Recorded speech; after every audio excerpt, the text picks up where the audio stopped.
Fourth സെമസ്റ്ററിലെ inclusive എഡ്യൂക്കേഷനിലെ second ചാപ്റ്ററാണ് ഡിസ്കസ് ചെയ്യാൻ പോകുന്നത്. Understanding barriers to inclusive education എന്നാണ് ചാപ്റ്ററിൻ്റെ പേര്. കമ്പാരിറ്റീവ്ലി വളരെ സിമ്പിളായിട്ടുള്ള ചെറിയൊരു ചാപ്റ്ററാണ് understanding barriers to inclusive education എന്ന് പറയുന്നത്. സോ മെയിനായിട്ടും ഡിഫറെൻറ്റ് ബാരിയേഴ്സ് ഒരു ഇൻക്ലൂസീവ് എഡ്യൂക്കേഷനിൽ ഈ ഒരു ഇൻക്ലൂസീവ് ക്ലാസ് റൂം ഇംപ്ലിമെൻറ്റ് ചെയ്യുന്നതിന് തടസ്സമാവുന്ന ഡിഫറെൻറ്റ് ബാരിയേഴ്സിനെ കുറിച്ചിട്ടാണ് ഈ ഒരു ചാപ്റ്ററിൽ മെയിനായിട്ട് നമുക്ക് ഡിസ്കസ് ചെയ്യാനുള്ളത്.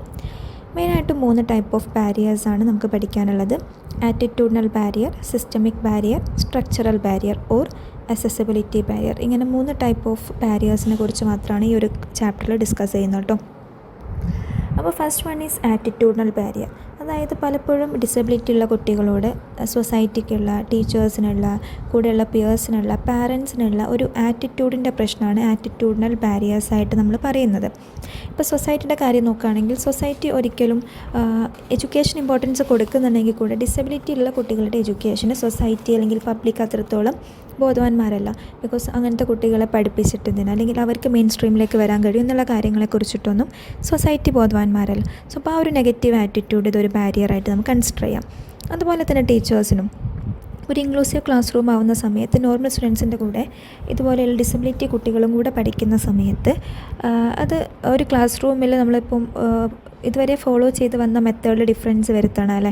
അപ്പോൾ സ്പെഷ്യൽ എഡ്യൂക്കേഷൻ അല്ലെങ്കിൽ ഇതിൽ സ്പെഷ്യൽ ട്രെയിനിങ് കിട്ടാത്ത ടീച്ചേഴ്സിന് ഈ ഇൻക്ലൂഷൻ അത്രത്തോളം എഫക്റ്റീവായിട്ട് തോന്നിക്കൊള്ളണമെന്നില്ല. അപ്പോൾ ടീച്ചേഴ്സിനും അത് എങ്ങനെ ഇൻക്ലൂസീവ് ക്ലാസ് റൂം എങ്ങനെയായിരിക്കും, എങ്ങനെയാണ് ഡിസബിലിറ്റി ഉള്ള കുട്ടികളെ ട്രീറ്റ് ചെയ്യേണ്ടത്, എങ്ങനെയാണ് അവർക്ക് വേണ്ട ഡിഫറെൻറ്റ് സ്ട്രാറ്റജീസ് എന്തൊക്കെയാണ് ചെയ്യേണ്ടതെന്നുള്ള കാര്യങ്ങളെക്കുറിച്ച് അവെയർനെസ് ഇല്ലാത്തത് കൊണ്ടും ടീച്ചേഴ്സിന് ഇതിനെതിരെ ഒരു താല്പര്യമില്ലായ്മ ഉണ്ടാവും. സോ അതും ഒരു ബാരിയർ തന്നെയാണ്. അതുപോലെ പിയേഴ്സ് ഗ്രൂപ്പ്, ബിക്കോസ് നോർമൽ സ്റ്റുഡൻസിൻ്റെ കൂടെ തന്നെയാണ് സ്പെഷ്യൽ ഡിസബിലിറ്റി ഉള്ള കുട്ടികളും പഠിക്കുന്നത് അല്ലേ. അപ്പോൾ ഇവിടെ ടീച്ചേഴ്സിനെ പോലെ തന്നെ സ്റ്റുഡൻസിനും ഇതുപോലെ ഒരു ഇൻക്ലൂസീവ് ക്ലാസ് റൂമിൽ ഇരിക്കുന്ന സമയത്ത് ഡിസബിലിറ്റി ഉള്ള കുട്ടികളോട് മിങ്കിളാവാനും ഗ്രൂപ്പ് ആക്ടിവിറ്റിയിൽ അവരെ ഇൻക്ലൂഡ് ചെയ്യിപ്പിക്കാനും ഒക്കെ അവർക്ക് അറിവില്ലായ്മ കൊണ്ടാവാം, അല്ലെങ്കിൽ അവർക്കത് പരിചയമില്ലാത്തതുകൊണ്ടായിരിക്കും. സോ അപ്പോൾ അത് അവർക്കൊരു താല്പര്യമില്ലായ്മ, ഒരു മാറി നിൽക്കാനൊക്കെ ഉള്ള ചാൻസ് ഉണ്ട്. സോ ആ ഒരു ആറ്റിറ്റ്യൂഡും പിയർ റിജക്ഷനും one of the main reason തന്നെയാണ്.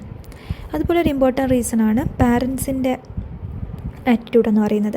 പല ഡിസബിലിറ്റി ഉള്ള കുട്ടികളുടെ പാരൻസും ഇതുപോലെ കുട്ടികളുടെ എഡ്യൂക്കേഷനെ കുറിച്ച് അത്ര അവെയർ അല്ല. അവർ വീട്ടിൽ തന്നെ നിൽക്കട്ടെ, അവരുടെ സേഫ്റ്റി ഒക്കെ നോക്കിയിട്ട് അവർ വീട്ടിൽ തന്നെ നിൽക്കട്ടെ എന്നുള്ള രീതിയിലാണ് പല പാരൻസും പെരുമാറുന്നത് അല്ലേ. അപ്പം അവർക്കും പ്രോപ്പർ എഡ്യൂക്കേഷൻ കൊടുത്താൽ മെയിൻ സ്ട്രീമിലേക്ക് എത്താൻ പറ്റും, അവർക്ക് ഒരുപാട് അവസരങ്ങളുണ്ട്, നോർമൽ സ്റ്റുഡൻസിനെ പോലെ അവർക്കും പഠിക്കാൻ പറ്റും എന്നുള്ള രീതിയിൽ പല പാരൻസിനെയും നമ്മൾ അവെയർനെസ് കൊടുക്കേണ്ടതുണ്ട്. അപ്പോൾ പാരൻസിൻ്റെ ആ ഒരു അതിനെക്കുറിച്ച് അറിവില്ലായ്മയും അവെയർനെസ് ഇല്ലായ്മയും കാരണം പല കുട്ടികൾക്കും എഡ്യൂക്കേഷൻ നിഷേധിക്കപ്പെടുന്നുണ്ട്. സോ അതും ഒരു പ്രോബ്ലം തന്നെയാണ്.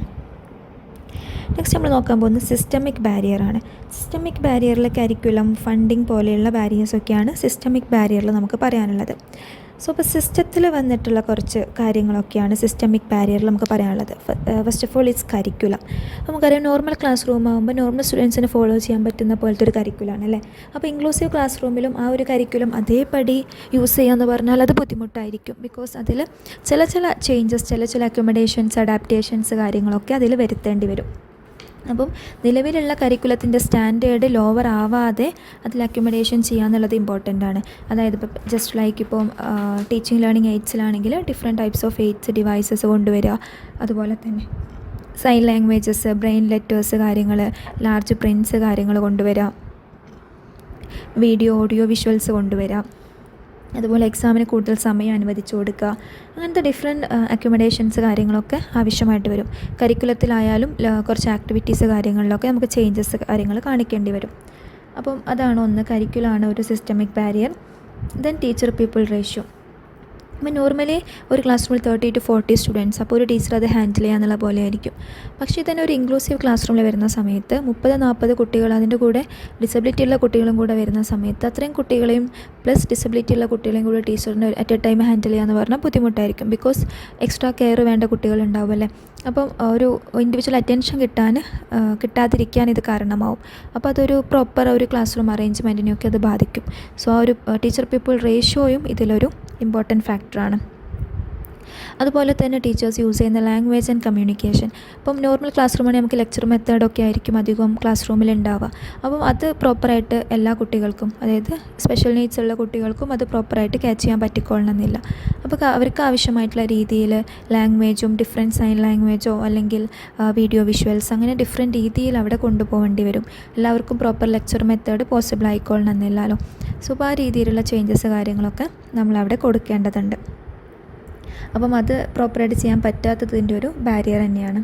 അതുപോലെ തന്നെ ഫണ്ടിങ് കാര്യങ്ങൾ, ബിക്കോസ് നമുക്ക് ഒരുപാട് രീതിയിൽ ചേഞ്ചസ് വരുത്തേണ്ടി വരും. അതായത് ഇപ്പോൾ ടീച്ചിങ് ലേണിംഗ് മെറ്റീരിയൽസ് ആയാലും കരിക്കുലായാലും ഇൻഫ്രാസ്ട്രക്ചറായാലും ഒരുപാട് ചേഞ്ചസ് കാര്യങ്ങൾ വരുത്തേണ്ടത്, ഡിഫറെൻറ്റ് ഡിവൈസസ് കാര്യങ്ങൾ വാങ്ങേണ്ടി വരും.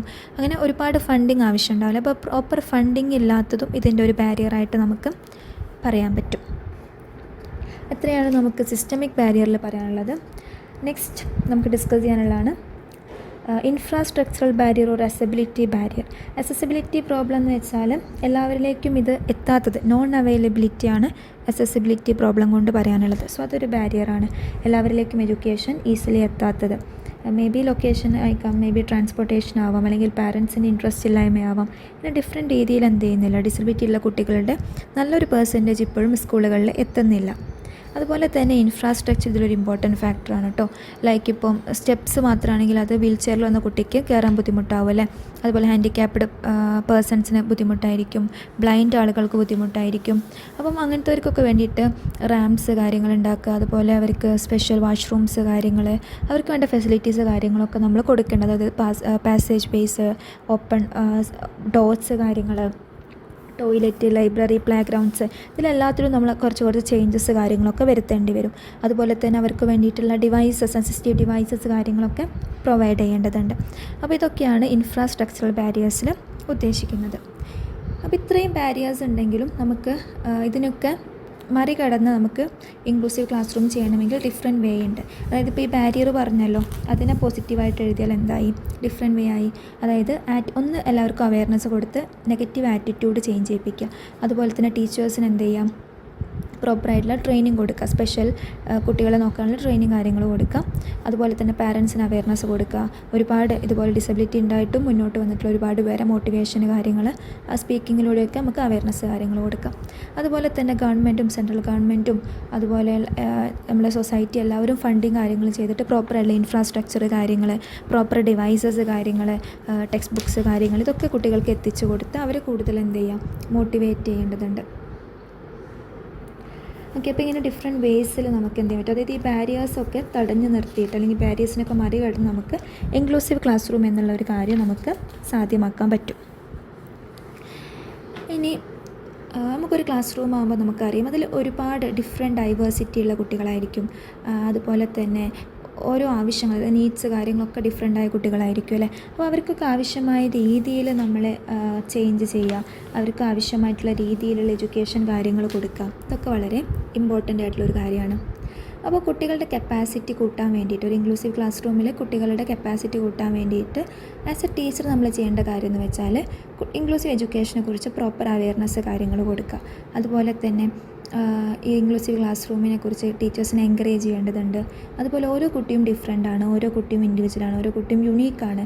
ഓരോ കപ്പാസിറ്റിയും നീഡ്സും എബിലിറ്റി കാര്യങ്ങളൊക്കെ ഡിഫറെൻ്റ് ആവുന്നുള്ള രീതിയിൽ നമ്മൾ ഓരോ ലേണറെയും മനസ്സിലാക്കുക, ഓരോ ലേണറെയും നമ്മൾ അക്സെപ്റ്റ് ചെയ്യുക, ഓരോ ലേണറെയും നമ്മൾ എന്ത് ചെയ്യണം, അപ്രീഷിയേറ്റ് ചെയ്യണം. ആ ഡൈവേഴ്സിറ്റിയെ നമ്മൾ അപ്രീഷിയേറ്റ് ചെയ്യുക. അപ്പോൾ ഇങ്ങനത്തെ കാര്യങ്ങളൊക്കെ ചെയ്യുന്നതോട് കൂടിയിട്ട് നമുക്ക് എന്ത് ചെയ്യാൻ പറ്റും, ഈ ഒരു ക്ലാസ് റൂംസിലുള്ള കുട്ടികളുടെ എണ്ണം കൂടാനൊക്കെ പറ്റും. അപ്പോൾ ഇതൊക്കെ തന്നെയാണ് ഇൻക്ലൂസീവ് എഡ്യൂക്കേഷൻ്റെ ബെനിഫിറ്റ്സ് എന്ന് പറയുന്നത്. ബിക്കോസ് ഒരു വൈഡ് ഓഡിയൻസിനെ അല്ലെങ്കിൽ എല്ലാ ടൈപ്പ് കുട്ടികളെയും, ഒരു എഡ്യൂക്കേറ്റർക്ക് എല്ലാ ടൈപ്പ് കുട്ടികളെയും ഒരേ എൻവിറോൺമെൻറ്റിൽ പഠിപ്പിച്ച് എല്ലാവർക്കും ഒരേ ഓപ്പർച്യൂണിറ്റി കൊടുക്കുമ്പോൾ അത് എല്ലാവർക്കും ഭയങ്കര ഹെൽപ്ഫുൾ ആവും അല്ലേ.